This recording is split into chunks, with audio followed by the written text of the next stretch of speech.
साथियों, अगर आप एक सही रणनीति का अनुसरण करते हैं, आप अच्छी पुस्तकों का चयन करते हैं और आप नियमित रूप से अध्ययन करते हैं, तो आप ज़रूर टीआरई 4 में सफल हो जाएँगे। साथियों, अगर आप बीपीएससी टीआरई 4.0 एग्ज़ाम की प्रिपरेशन कर रहे हैं, तो मैं आपको वो पुस्तकें दिखाने वाला हूँ और मैं आपको ये भी बताऊँगा कि आपको इन पुस्तकों में से जो है किन पुस्तकों का अध्ययन करना है, किन जो है आपको अध्यायों का अध्ययन करना है, कौन से चैप्टर्स आपके लिए बहुत ज़्यादा इम्पोर्टेंट होंगे। और साथियों, ये सोर्स मैं आपको प्रोवाइड भी कराऊंगा अपने टेलीग्राम ग्रुप में, तो जिसका लिंक डिस्क्रिप्शन बॉक्स में, आप हमारे टेलीग्राम ग्रुप से भी ज़रूर जुड़ जाइए। तो सबसे पहले साथियों, मैं आपको पुस्तक दिखा देता हूँ। जैसे अगर आधुनिक इतिहास की बात करें, तो ये कक्षा 10 की एससीईआरटी की किताब आती है। इसमें से आपको एक चैप्टर पढ़ना होता है। उन सभी पे हम चर्चा करेंगे साथियों। अभी आप केवल पुस्तक देख लीजिए कि कौन-कौन सी पुस्तकों का आपको अध्ययन करना है, और ये सभी पुस्तकें साथियों मैंने अपने टेलीग्राम पर प्रोवाइड करा दी हैं। ये आप देख सकते हैं, ये आता है हमारे अतीत भाग 3। मतलब आप देख सकते हैं ये इतिहास की पाठ्य पुस्तक है, और चूंकि मेरे पास पुरानी किताब है तो ये पहले दो पार्ट्स में आती थी। और इस किताब से भी साथियों अगर मैं आपको बताऊं, तो आपको इस पूरी किताब का अध्ययन नहीं करना है। आपको केवल 4 अध्यायों का अध्ययन करना है, और वो कौन से टॉपिक्स होंगे उस पे हम लोग वीडियो में आगे चर्चा करेंगे। आप ये देख सकते हैं साथियों, ये भूगोल की जो है एनसीईआरटीज हैं। ये आप देख पा रहे होंगे, ये 9th की है और ये 10th की है। और इसका भी साथियों हमें अध्ययन करना है। ये बहुत पतली पतली एनसीईआरटीज हैं, और इनका भी जो है मैंने पीडीएफ प्रोवाइड करा दिया है अपने टेलीग्राम ग्रुप में। और कुछ पुस्तकें साथियों मैं आपको और दिखा दूं। जैसे आप इस पुस्तक के बारे में जानते होंगे, ये महेश बर्णवाल की पुस्तक है, कॉस्मोस, आप देख रहे हैं लिखा होगा। ये जीके जीएस की मेनली पुस्तक आती है। और ये साथियों आप देख पा रहे होंगे, इससे तो आप परिचित हैं, बताना ही नहीं है मुझे। और एक पुस्तक साथियों और महत्वपूर्ण है, मैं आपको वो भी दिखा दूं। तो आप ये देख सकते हैं, ये देखिए पूर्वावलोकन है। ये आप देख सकते हैं बीपीएससी, इसमें लगभग आपको जितने भी बीपीएससी के क्वेश्चंस हैं वो मिल जाते हैं।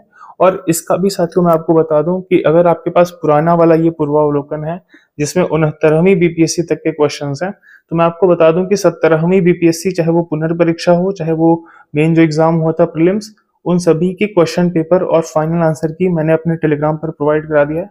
तो लिंक डिस्क्रिप्शन बॉक्स में है, आप टेलीग्राम ग्रुप से जरूर जुड़ जाइएगा। साथियों, आप लोग इस वीडियो में लास्ट तक बने रहिएगा। आपका एक एक टॉपिक क्लियर हो जाएगा, एक एक डाउट आपका क्लियर हो जाएगा। और निश्चित सफलता के लिए साथियों आप सभी से रिक्वेस्ट है कि आप लोग चैनल को जरूर सब्सक्राइब कर लीजिए।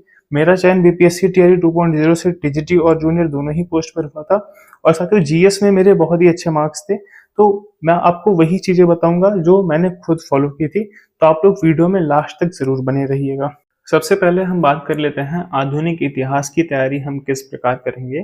तो आधुनिक इतिहास की तैयारी साथियों हमें शुरू करनी है कक्षा 8वीं की एनसीईआरटी से, और ये एनसीईआरटीज मैंने टेलीग्राम पर प्रोवाइड करा दी हैं। तो देखिए, पहले ये 2 पार्ट में आता था, और अभी जो न्यू एनसीईआरटीज हैं वो एक ही पार्ट में आती हैं। तो इसमें मैं आपको चैप्टर बता देता हूँ कि कौन सा चैप्टर महत्वपूर्ण है। तो कक्षा 8वीं की एनसीईआरटी साथियों जब आप डाउनलोड कर लेंगे, हमारे टेलीग्राम ग्रुप में मिल जाएगा। तो ये वाली जो एनसीईआरटी है, इसमें केवल एक चैप्टर इंपॉर्टेंट है, ये जो आप एनसीईआरटी देख पा रहे हैं। और उस चैप्टर का नाम है जब जनता बगावत करती है, 1857 और उसके बाद। मतलब ये 5वां चैप्टर है जो कि आपको इस वाली एनसीईआरटी से पढ़ना है। और चैप्टर का आप नाम याद रखिएगा, जब जनता बगावत करती है, 1857 और उसके बाद। तो ये साथियों आप यहाँ से शुरुआत करेंगे। और फिर ये वाली जो एनसीईआरटी है, ये भी कक्षा 8 की है। पहले कक्षा 8 की एनसीईआरटी 2 पार्ट में आती थी, लेकिन अभी जो आती है वो एक ही पार्ट में आती है। और दोनों चैप्टर्स जो है, मतलब दोनों के चैप्टर्स जो है एक ही में आपको मिल जाएंगे। और इस वाली एनसीईआरटी से साथियों मैं अगर आपको इंपॉर्टेंट चैप्टर बता दूं, तो आप देख सकते हैं कि इसमें 3 चैप्टर्स महत्वपूर्ण हैं, चैप्टर 8, 11 और 12। अब मैं इसके नाम आपको बता देता हूं। तो चैप्टर 8 है देसी जनता को सभ्य बनाना, राष्ट्र को शिक्षित करना। और 11वां चैप्टर है राष्ट्रीय आंदोलन का संगठन, 1870 के दशक से 1947 तक। और 12th चैप्टर है स्वतंत्रता के बाद। और स्वतंत्रता के बाद वाले चैप्टर में आपको संविधान निर्माण से संबंधित जानकारियां मिलेंगी। तो ये आपको 4 अध्यायों का अध्ययन करना है कक्षा 8वीं की एनसीईआरटी की पुस्तक से, जो मैंने आपको टेलीग्राम पर प्रोवाइड करा दिया है। आप इन्हीं 4 चैप्टरों का अध्ययन बार बार करिएगा, बहुत ही छोटे छोटे चैप्टर हैं, आपका बहुत अच्छे से तैयार हो जाएगा। और पिछले अगर आपके टीआरई 3 में बात करें, तो एक चैप्टर से 2 क्वेश्चन सीधे आ गए थे। मतलब ये इंपॉर्टेंस है इस एनसीईआरटी का। साथियों इसके बाद मैं आपको बताना चाहूंगा कि आपको कक्षा 10 की जो एससीईआरटी वाली किताब है उससे आपको एक अध्याय का जो है अध्ययन करना है। और आप देख सकते हैं ये वाली जो एससीईआरटी है इसमें एक चैप्टर इंपॉर्टेंट है, मैं आपको दिखा देता हूँ चैप्टर। तो साथियों ये हमारा चैप्टर है चौथा, भारत में राष्ट्रवाद। आप यहाँ पे देख सकते हैं भारत में राष्ट्रवाद से संबंधित चैप्टर का अध्ययन आपको करना है। और इसमें भी आपको लगभग, जैसे आप कहते हैं ना कि बिहार जीके के क्वेश्चंस कैसे मिलेंगे, तो इसमें बिहार वाला भी पार्ट आपको एससीईआरटी में मिल जाएगा, तो आप वहां से प्रिपेयर कर लेंगे तो जो बिहार का आधुनिक इतिहास रहा है उसके बारे में भी आपको थोड़ी बहुत जानकारी मिल जाएगी। तो साथियों क्लास 8 की एनसीईआरटी हो गई, क्लास 10 की एससीईआरटी हो गई, जिसमें से आपको केवल एक अध्याय का अध्ययन करना है। इसके बाद अगर मैं आपको बताऊं तो आपको कक्षा 12वीं की एनसीईआरटी से 2 अध्यायों का अध्ययन करना है। और ये 12वीं की एनसीईआरटी देखिए भारतीय इतिहास के कुछ विषय के नाम से आती है, जिसमें आपको पार्ट 3 जो आती है भारतीय इतिहास के कुछ विषय, भाग 1, भाग 2, भाग 3 जो आती है, जो आधुनिक भारत की पुस्तक है, उसमें से आपको 2 चैप्टर्स का साथियों अध्ययन करना है।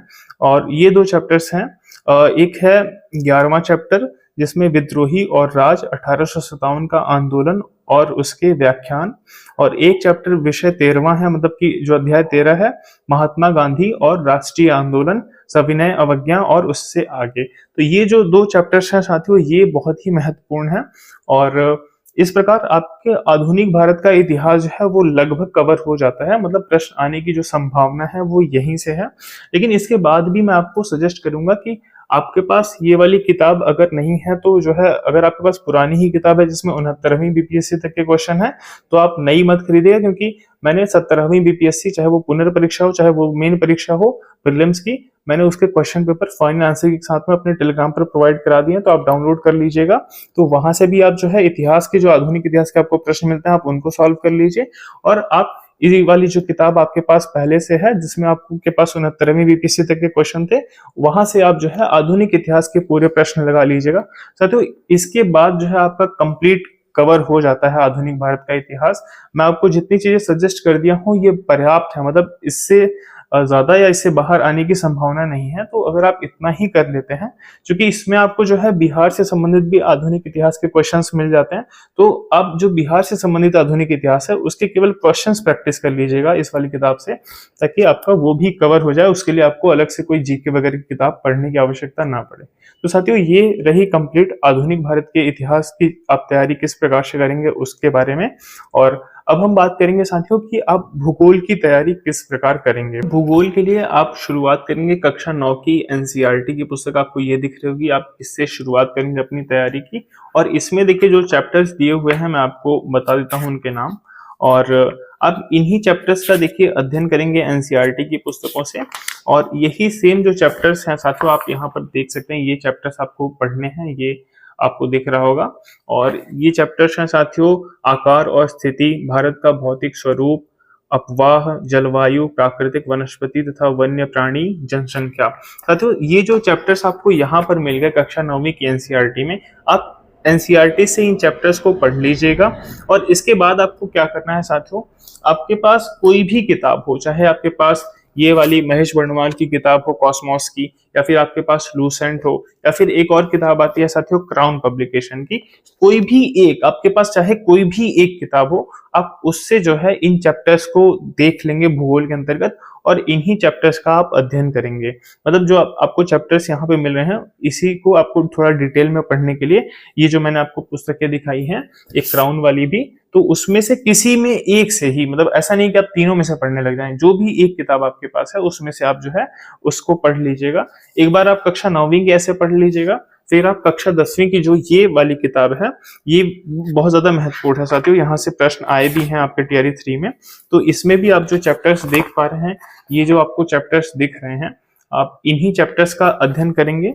संसाधन एवं विकास, वन एवं वन्य जीव संसाधन, जल संसाधन, कृषि, खनिज तथा ऊर्जा संसाधन, विनिर्माण उद्योग, राष्ट्रीय अर्थव्यवस्था की जीवन रेखाएं। तो ये जो चैप्टर्स हैं साथियों, जैसे कृषि का चैप्टर हो गया, संसाधन एवं विकास का चैप्टर हो गया, जल संसाधन, ये आप ऐसा प्रयास करिएगा कि आपको लूसेंट से या फिर क्राउन वाली किताब से या फिर आप आपको जो कॉस्मोस वाली मैंने किताब दिखाई है, ये टॉपिक्स आप वहां से एक बार पढ़ लीजिएगा ताकि आपका क्लियर हो जाए, आपको एक डिटेल इंफॉर्मेशन मिल जाए। और यहाँ से साथियों आपका जो है ये कंप्लीट हो जाता है आपकी प्रिपरेशन। हालांकि एक चीज आपको और पढ़नी चाहिए, पर चूंकि समय नहीं रहता, और देखिए मैं आपको वही चीजें बताता हूँ जो आप फॉलो कर पाएंगे, क्योंकि देखिए प्रिपरेशन मैंने भी साथियों करी है और मैं अभी भी प्रिपरेशन कर रहा हूँ, तो मैं समझ सकता हूँ कि हम कितना चीज पढ़ सकते हैं और कितना याद रख सकते हैं ना। तो एक चीज साथियों मैं आपको बताना चाहूंगा कि कक्षा 11वीं की एक एनसीईआरटी और आती है, भौतिक भूगोल, भारत का भौतिक भूगोल। तो वो बहुत ही महत्वपूर्ण है, अगर आप उसे पढ़ पाए तो बहुत अच्छी बात है, और अगर आप उसे नहीं पढ़ पाए तो आप प्रयास करिएगा कि आप क्राउन से या फिर लूसेंट से या फिर आप जो है आप कॉस्मोस वाली किताब से आप उन टॉपिक्स को पढ़ लीजिएगा जो उसमें दिए गए हैं, क्योंकि इसमें आपको शॉर्ट में मिल जाएगा, और कक्षा 11 की जो भौतिक भूगोल आती है जो आपको यहाँ पर दिख रही होगी उसमें आपको थोड़ा डिटेल में मिल जाता है। तो आपका देखिए प्रयास साथियों यही रहना चाहिए कि आप चीजों को पढ़ लीजिए, मतलब ऐसा नहीं है कि कोई भी आप बड़ा सेगमेंट आप छोड़ दें। तो इस प्रकार से आपका भूगोल भी लगभग कवर हो जाएगा, और भूगोल में भी आप लगभग जो है 6 से 7 प्रश्नों को सही कर पाएंगे। और साथियों इतना अगर आप भूगोल में पढ़ लेते हैं, फिर आपको क्या करना है, इस वाली किताब से आपको भूगोल के सभी प्रश्नों को सॉल्व कर लेना है। मतलब इसके अंतर्गत जितने भी भारत के भूगोल से संबंधित प्रश्न हैं आप उनको लगा लीजिएगा, क्योंकि विश्व के भूगोल से संबंधित प्रश्न अभी देखने को नहीं मिले हैं, या फिर एकाध प्रश्न है तो आप उसके लिए तैयारी नहीं करेंगे तो भी आपका काम चल जाएगा। लेकिन इसमें जो आपको भारत का भूगोल से संबंधित जितने भी आपको क्वेश्चंस मिल रहे हैं, आप बीपीएससी के पूर्वावलोकन से उसको प्रैक्टिस कर लेते हैं, तो यहाँ पर आपकी भूगोल विषय की तैयारी जो है कंप्लीट हो जाती है। साथियों अब हम बात करेंगे विज्ञान विषय पर। साथियों अगर विज्ञान विषय पर मैं आपको बताऊं तो देखिए मेरा भी विज्ञान का बैकग्राउंड नहीं रहा है, मैं आर्ट्स का स्टूडेंट रहा हूं और विषय भी मेरा एसएसटी रहा है। तो साइंस सब्जेक्ट से मेरा दूर दूर तक का कोई संबंध नहीं रहा है। फिर भी साथियों अगर मैं आपको अपना स्कोर बताऊं तो मेरे 5 नंबर टीजीटी में आए थे और 6 नंबर मेरे जूनियर में थे साइंस में। तो ऐसा कैसे पॉसिबल हुआ? साथियों देखिए लास्ट के टाइम में मैंने 2 एनसीईआरटी की पुस्तकों को पढ़ा था। कक्षा 9वीं की जो साइंस आपको यहाँ पर दिख रही है और कक्षा 10वीं की जो विज्ञान की पुस्तक है एनसीईआरटी की आपको यहाँ पर दिख रही होगी, मैं इन दोनों पुस्तकों का अध्ययन किया था। लेकिन साथियों आप कहेंगे कि सर आप तो सजेस्ट करते हो 6 to 10 पढ़ने के लिए। देखिए 6 to 10 साथियों जो 6 to 8 वाली किताबें हैं वो भी महत्वपूर्ण है, वहां से छोटे छोटे प्रश्न आ जाते हैं। लेकिन चूंकि देखिए हमें ये भी समझना जरूरी है कि इंपॉर्टेंट में भी क्या इंपॉर्टेंट है। तो परीक्षा से पहले चूंकि मेरे पास बहुत ज्यादा समय नहीं था, तो मैं केवल 9वीं की और 10वीं की विज्ञान की जो एनसीईआरटी थी वो मैंने थोड़ा सा पढ़ भी लिया था, और यूट्यूब पे जो है उसके 1 शॉट वीडियोस भी देख लिए थे, तो वहां से लगभग मेरा काम हो गया था। तो साथियों आपके पास जैसा भी टाइम है, अगर आपके पास आपको लगता है कि आप विज्ञान बिल्कुल पढ़ना ही नहीं चाहते हैं, क्योंकि देखिए अगर आप विज्ञान आपका बैकग्राउंड है साइंस बैकग्राउंड के आप स्टूडेंट हैं तो आपके लिए ये कोई प्रॉब्लम वाली बात नहीं है। लेकिन अगर आप मेरी तरह आर्ट्स के स्टूडेंट हैं तो प्रॉब्लम होता है साथियों हम लोगों को विज्ञान या गणित जैसे विषयों को पढ़ने में। तो ऐसे में साथियों आप ये करिएगा कि आप जो है 9 और 10 का जो विज्ञान का पाठ्य पुस्तक है एनसीईआरटी का, आप उसको अध्ययन कर लीजिएगा। और साथ में आपका प्रयास ये होना चाहिए साथियों आपके पास कोई भी एक किताब, जो 3 किताबें मैंने आपको बताई हैं, चाहे वो लूसेंट हो, चाहे आपके पास ये वाली पुस्तक हो या फिर क्राउन वाली पुस्तक हो, आप यहाँ से मतलब आप विज्ञान को पढ़ लीजिएगा। और इसमें से भी मैं आपको ये नहीं कहूंगा कि आप पूरा पढ़ लीजिएगा, लेकिन जो चीजें ब्रैकेट में लिखी हुई हैं वो जरूर पढ़ लीजिएगा, क्योंकि वो जो ब्रैकेट में चीजें रहती हैं वो बहुत इंपॉर्टेंट रहती हैं, और वहां से हमारी परीक्षाओं में प्रश्न जो है एज इट इज सीधे पूछ लिए भी जाते हैं। तो आप बस इतना ही करिएगा कि आप कक्षा 9-10 की जो एनसीईआरटी है उसको आप पढ़ लीजिएगा। अगर आप वो एनसीईआरटी भी साथियों मैंने प्रोवाइड कराई है अपने टेलीग्राम पे, और आप उसको पढ़ लीजिएगा, और उसके साथ में आप इनमें से कोई एक किताब जो है पढ़ लीजिएगा। वो भी केवल आपको वही चीजें पढ़नी है जो ब्रैकेट वगैरह में लिखी गई हैं, मतलब आपको मैं पूरा पढ़ने के लिए भी नहीं कह रहा हूँ, क्योंकि साथियों मैं समझ सकता हूँ अगर आप आर्ट्स बैकग्राउंड के हैं, कला वर्ग के विद्यार्थी आप रहे हैं, तो विज्ञान वगैरह पढ़ने में थोड़ी सी हमें समस्या आती है। तो इस प्रकार साथियों आपकी जो है विज्ञान विषय की भी तैयारी लगभग हो जाएगी। आप 1 शॉट वीडियोस वगैरह देख लीजिएगा, और 6 to 8 के लिए भी मैं आपको ये सजेस्ट करूंगा कि आप 1 शॉट वीडियोस अगर आपको यूट्यूब पे मिल जाए तो आप जरूर देख लीजिएगा। मतलब अगर आप पढ़े रहेंगे साथियों, मान लीजिए वहां से कोई प्रश्न आ ही गया और आपका बन गया, तो वो आपके देखिए काफी रैंक को इम्प्रूव कर सकता है ना, रिजल्ट में आपका नाम आ सकता है उस वजह से। तो आप प्रयास करिए कि आप 6 to 8 का भी 1 शॉट वीडियो आप यूट्यूब पर देख लें। और यहाँ से साथियों आप जो है जीव विज्ञान के, भौतिक विज्ञान के, रसायन विज्ञान के, मतलब फिजिक्स, केमिस्ट्री, बायो, इन सब के प्रश्नों को अगर आप यहाँ से लगा लेंगे तो आपका जो है काम हो जाएगा। विज्ञान के लिए बहुत ज्यादा परेशान नहीं होना है। देखिए, मेरा मानना यह है कि जो विषय हमें नहीं आते हैं या जो जिन विषयों में हम कमजोर हैं, तो उन विषयों का बहुत अध्ययन करने के बजाय हमें थोड़ा बहुत अध्ययन जरूर कर लेना चाहिए, ताकि वहां से अगर कोई छोटे मोटे प्रश्न आते हैं तो हम उनको जरूर बना पाए। तो साथियों, ये विज्ञान पर चर्चा हो गई हमारी, और अब हम बात कर लेते हैं करंट अफेयर्स पर कि करंट अफेयर्स के लिए आपको क्या फॉलो करना है। करंट अफेयर्स के लिए देखिए, मैं दो लोगों को बेसिकली फॉलो करता था यूट्यूब पे ही। एक कुमार गौरव सर की वीडियोस मैं देखता था, मंथली वीडियोस, और रिवीजन के तौर पर क्रेजी जीके ट्रिक की जो मंथली वीडियोस आती है अक्षय सर की, मैं उसको देख लिया करता था। मतलब एक महीने का करंट अफेयर्स प्रिपेयर करने के लिए मैं ये दो वीडियोस देखा करता था, और इन्हीं वीडियोस को मैं एक महीने में मतलब 2-3 बार देख लेता था, ताकि मुझे ये चीजें याद हो जाएं और मुझे लिखना ना पड़े। तो आप भी साथियों चाहे तो आप ऐसा कर सकते हैं, नहीं तो स्पीडी की आप पुस्तक ले लीजिएगा। वहां से देखिए कोई भी प्रश्न बाहर नहीं जाता है, बहुत ही अच्छी किताब है स्पीडी की भी।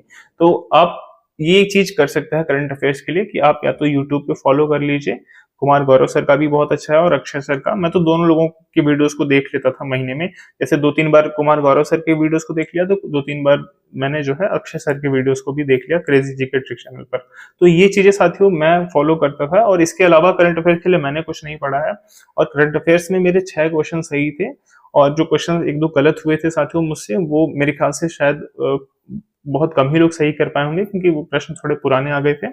तो इस प्रकार आप प्रिपेयर कर सकते हैं, और अन्यथा आप जो है स्पीडी की किताब से पढ़ सकते हैं, वहां से तो एक भी प्रश्न बाहर नहीं जाएगा। तो साथियों, करंट अफेयर्स के लिए बस आपको इतना ही करना है, बहुत ज्यादा परेशान नहीं होना है। और अगर आप अभी भी शुरुआत कर रहे हो तो करंट अफेयर्स आपका प्रिपेयर हो जाएगा। आप स्टार्ट करिएगा, मैं आपको सजेस्ट करूंगा कि आप जुलाई से स्टार्ट करिएगा, जुलाई 2024 से, और आप जो है लगभग इसको जब तक आपका एग्जाम नहीं हो जाता, मतलब लगभग अप्रैल तक, मई तक, तो आप लोग कवर कर ही लीजिएगा। तो इतना जो है सफिशिएंट होगा साथियों करंट अफेयर्स के लिए। और आप जो है पीवाईक्यूज को प्रैक्टिस कर लीजिएगा, क्योंकि पीवाईक्यूज से देखिए क्वेश्चंस आ जाते हैं, चाहे वो 17वीं बीपीएससी प्रीलिम्स का क्वेश्चन पेपर हो, वहां से आप लोग देख लीजिएगा, चाहे वो जो री एग्जाम हुआ है उसके भी क्वेश्चंस आप लोग देख लीजिएगा, क्योंकि यहाँ से साथियों डायरेक्टली आपकी परीक्षा में प्रश्न आ सकते हैं। क्योंकि पिछले अगर मैं आपको बताऊं तो ऐसे प्रश्न आए हुए हैं। तो बस आपको जो है इतना ही करना है, और आपका ये जो है कवर हो जाएगा करंट अफेयर्स भी। और लास्ट में बच जाता है मैथ्स। तो साथियों, मैथ्स पर मैं आपको एक बेहतरीन तरीका बता रहा हूँ कि आपको मैथ्स के लिए क्या करना है, और केवल आप उतना ही करिएगा। मतलब चूंकि देखिए, मैथ्स आप तभी प्रिपेयर करेंगे जब आप मैथ्स बैकग्राउंड के स्टूडेंट नहीं है, क्योंकि अगर आप मैथ्स बैकग्राउंड के स्टूडेंट हैं तो आपको आवश्यकता ही नहीं है, क्योंकि प्रश्न इतने कठिन नहीं आते हैं। जो भी मैथ्स बैकग्राउंड के छात्र हैं वो बहुत अच्छा जो है अटेम्प्ट कर लेते हैं। तो साथियों, मैं आपको मैथ्स के लिए ये पुस्तक मैं आपको सजेस्ट करूंगा, जो पूर्वावलोकन आती है। और इस पूर्वावलोकन में भी देखिए, मैं आपको कुछ इंपॉर्टेंट आपको टॉपिक्स बता देता हूं, आप उन्हीं के क्वेश्चंस को प्रैक्टिस करिएगा बार बार। और क्योंकि देखिए, इसमें आपको यहाँ से जो मतलब पूर्वावलोकन से जो क्वेश्चंस आए हुए हैं साथियों, मतलब आपके एग्जाम में डायरेक्टली क्वेश्चंस उठा लिए गए हैं इस वाली पुस्तक से। तो जो पीवाईक्यूज हैं देखिए, इसीलिए बहुत ज्यादा महत्वपूर्ण होते हैं। पीवाईक्यूज आपके जो एग्जाम में क्वेश्चन मतलब उनके रिपीट होने की संभावना बहुत ज्यादा रहती है। तो आप इस वाली किताब में से, मतलब ये जो आप देख रहे हैं पूर्वावलोकन, इसमें से आप मैं आपको कुछ चैप्टर्स बता देता हूँ। जैसे संख्या पद्धति हो गया, आप इसके प्रश्न सभी लगा लीजिएगा। सरलीकरण के भी आप लगा सकते हैं। घातांक करणी, वर्गमूल से संबंधित प्रश्न तो उतने नहीं आए हैं, पर घातांक वगैरह आप थोड़ा लगा लेंगे, सही रहेगा। प्रतिशतता के जितने भी क्वेश्चन है साथियों, उसको लगा लीजिएगा आप। आयु से संबंधित जो प्रश्न है आप उनको लगा लीजिएगा। और लाभ हानि से संबंधित जो प्रश्न है, औसत से संबंधित प्रश्न है, अनुपात समानुपात से संबंधित जो प्रश्न आते हैं साथियों, साधारण ब्याज, चक्रवृद्धि ब्याज, चाल, समय, दूरी, इन सब से जो संबंधित प्रश्न आते हैं, आप केवल इन्हीं टॉपिक्स का अध्ययन करिएगा। आपको यहाँ पर दिख रहा होगा ये जो मैथ्स का, 1 मिनट आप देख पा रहे होंगे, हाँ, आपको ये मैथ्स के जो टॉपिक्स दिख रहे हैं यहाँ पे, इसी में से साथियों आप जो है जो चैप्टर्स मैंने आपको, जो टॉपिक्स मैंने आपको बता दिए हैं, आप इन जो है इनका अध्ययन कर लीजिएगा। इन्हीं का जो है अगर आप बार बार अभ्यास करते हैं, क्योंकि आपको इसमें सॉल्यूशन भी मिल जाता है इस पुस्तक में, तो अगर आप इतना ही कर लेते हैं केवल, तो मैंने आपको अपने वीडियोस में भी दिखाया कि यहाँ से डायरेक्टली या तो क्वेश्चंस उठा लिए गए हैं, या तो थोड़ा सा नंबर्स में चेंज करके, मतलब क्वेश्चन बनाने का पैटर्न यहीं से दिया गया है मैथ्स का भी। तो इस प्रकार साथियों आपकी जो है जीएस की कंप्लीट प्रिपरेशन हो जाती है।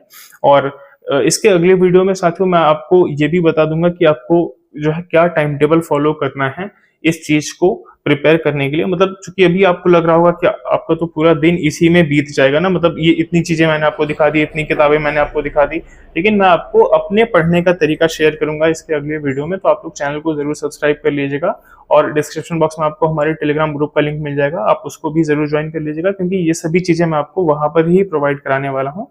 तो आप लोग जरूर जुड़ जाइएगा। तो साथियों, ये ओवरऑल मैं इतना ही जो है फॉलो किया था, और इसी के बदौलत जो है मेरा टीजीटी और जूनियर दोनों में ही सिलेक्शन हुआ था। तो इस प्रकार साथियों ये मेरी रणनीति रही, और अगले वीडियो में मैं आपको किस प्रकार मैं अध्ययन करता था, अपने विषय के लिए कैसे टाइम निकालता था, और जीएस को मैं कब पढ़ता था, ये मैं आपको अगले वीडियो में शेयर करूंगा। उम्मीद है आपको ये वीडियो पसंद आया होगा, तो आप हमारे चैनल को सब्सक्राइब कर सकते हैं, और उम्मीद है आप प्रिपरेशन कर रहे होंगे, और निकट भविष्य में आप बहुत जल्द जो है शिक्षक के तौर पर अपने आप को समाज में स्थापित करेंगे। इस वीडियो को देखने के लिए आप सभी का बहुत बहुत धन्यवाद।